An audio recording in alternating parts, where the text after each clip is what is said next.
បាទសូមគោរពនឹងជម្រាបសួរប្រិយមិត្តជាទីមេត្រីស្វាគមន៍មកកាន់កម្មវិធីអញ្ជើញអធិរាជបាទនៅថ្ងៃសៅរ៍900 ខែផល្គុនឆ្នាំរោមចូលស័កប្រសករា2568ត្រូវនៅថ្ងៃទី22 ខែ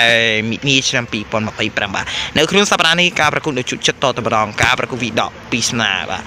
រងចាំតាមដានទេសនានេះតទៅម្ដងនេះបែបបន្តិចនេះបាទអរគុណចំពោះម្ចាស់កំផុំនៅក្នុងកម្មវិធីដែលស្រាប៊ីអញ្ជើញអត់ខ្ចោះសម្រាប់គ្រប់ឱកាសបាទពិសាគ្រឹះសវណ្ណសុំកបាបពិសាដល់ការទទួលខុសត្រូវកុំឲ្យកាពីយូសូមគ្រប់វិជ្ជាទស្សនាដូចតទៅ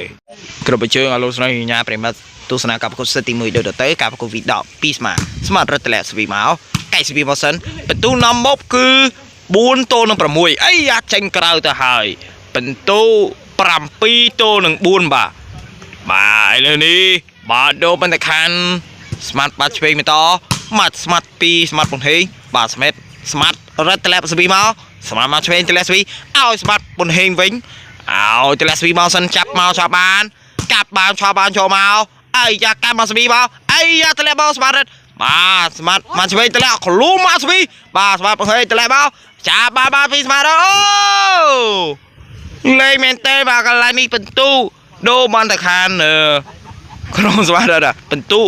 4ទល់នឹង7បាទចូលកាប់កុសលទី1សិនបន្តទស្សនាសិតទី2សូមក្រុមប្រជាទស្សនាសិតទី2ជាបន្តស្មាតបុនហេងតម្លាក់ស្វីអាយ៉ាស្មាតមកឆ្វេងស្មាតរត់តម្លាក់មកស្វីកែបមកស្វីសិនមកតម្លាក់ស្មាតបុនហេងតម្លាក់មកស្វីកែបមកស្វីមកស្មាតរត់តម្លាក់នេះមកស្មាតមកឆ្វេងកាប់មកមួយស្មាតបុនហេងកន្លែងនេះមកឆ្វេងកាប់រត់តម្លាក់ទៀតចូលបាទទៅហើយកន្លែងនេះបន្ទូបានតែខានក្រុមស្មាតលីប9ទល់នឹង4បាទឥឡូវនេះបាទដូបានតែខានមកឆ្វេងមកតទៅហើយកន្លែងសំណាញ់ហើយបាទបន្ទុដូបានតែខានមកឆ្វេងបាទបន្ទុ4